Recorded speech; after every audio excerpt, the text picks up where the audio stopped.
মই আৰু ল'ৰাজনে মাৰ্ডাৰ কৰিছিলো। ডিব্ৰুগড়ৰ উত্তম গগৈ হত্যাৰ চাঞ্চল্যকৰ তথ্য পোহৰলৈ। পত্নী কন্যাই ছুপাৰী কিলাৰৰ সৈতে মিলি হত্যা কৰিলে গগৈক। ডিব্ৰুগড়ৰ উত্তম গগৈ হত্যাকাণ্ডৰ কেতবোৰ চাঞ্চল্যকৰ তথ্য শেহতীয়াভাৱে পোহৰলৈ আহিছে। আন নহয়, পৰিয়ালৰ লোকে মিলি হত্যা কৰিলে উত্তম গগৈক। পত্নী আৰু কন্যাই প্ৰেমিকৰে মিলি হত্যা কৰিলে উত্তম গগৈক। আৰক্ষীয়ে ইতিমধ্যে গ্ৰেপ্তাৰ কৰিছে উত্তম গগৈ পত্নী, কন্যা আৰু 2 ছুপাৰী কিলাৰ। লগতে গ্ৰেপ্তাৰ কৰা হৈছে কন্যাৰ প্ৰেমিকা আৰু গৌৰাংগ পাত্ৰ নামৰ যুৱকজনকো। হত্যাৰ জড়িত 2 যুৱকক সোণৰ গহনা আৰু কেইবা লাখ টকা দিছিল পত্নী কন্যাই। শুনক হত্যাকাৰীৰ মুখেৰে। আমি কি কাৰণে আহিছো এতিয়া সেইটো কথা কৈ দিয়া।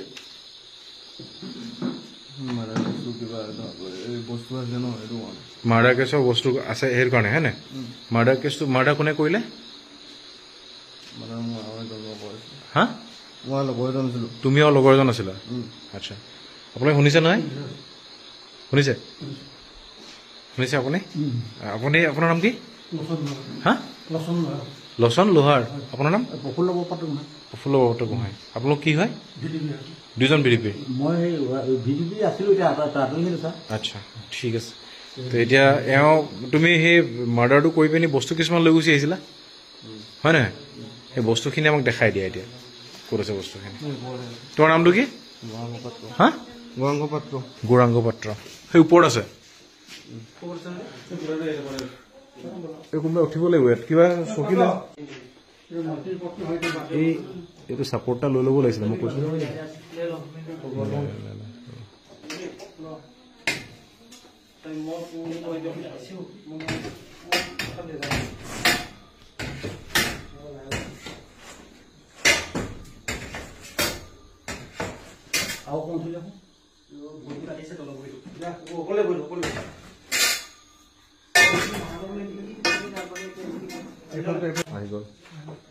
এইটোৱে নহয় জানো?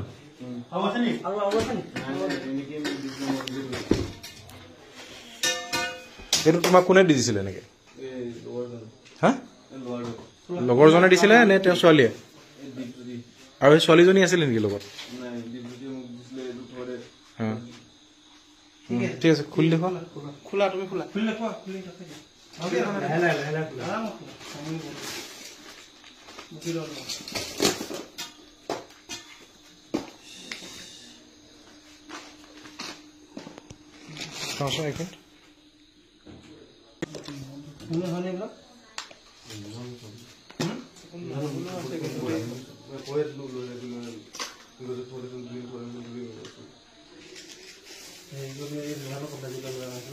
এইখিনি মনৰ নিচাই লাগিছে।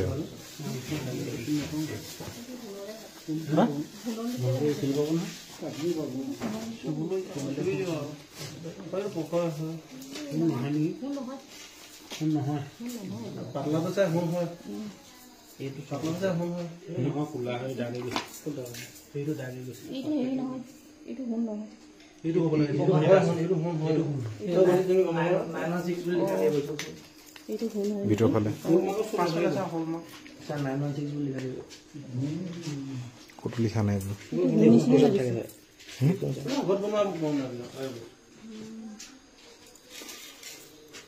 লিখা আছে ন?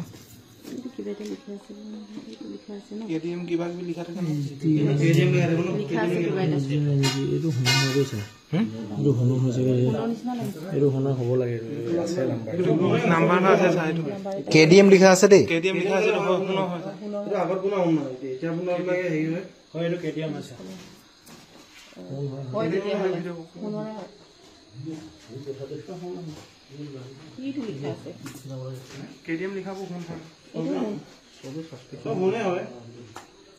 আছে? সেইটোতো আছে বাৰু।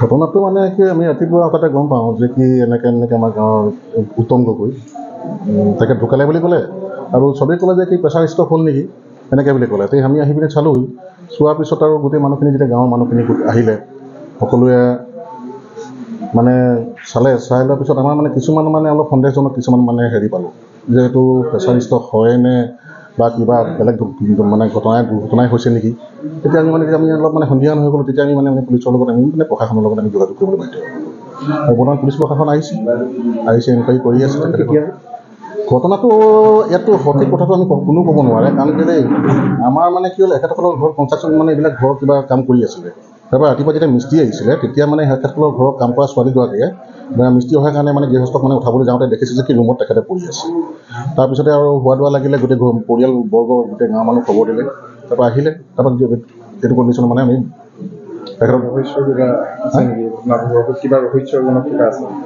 ৰহস্য বিশেষকৈ আমি ব্যক্তিগতভাৱে তেখেতক আমাৰ যিমানখিনি জানো তেখেতৰ লগত তেনেকৈ আমি কোনো তেখেতৰ লগত যে কিবা শত্ৰুতা বা ঘৰুৱা শত্ৰুতা হওক বা কিবা ব্যৱসায়িক শত্ৰুতা কিবা যে আছে তেনেকুৱা ধৰণৰ কোনো কথা নাহে কিন্তু হয় উঠি অহা ল'ৰা ভাল ব্যৱসায় বাণিজ্য কৰিছে টকা পইচা অলপ ঘটিছে মানে প্ৰগতি কৰিছে আৰু প্ৰগতি দিশত মানে তেখেতে হেৰি হৈছে এনেকুৱা ধৰণৰ বুলি জানো আৰু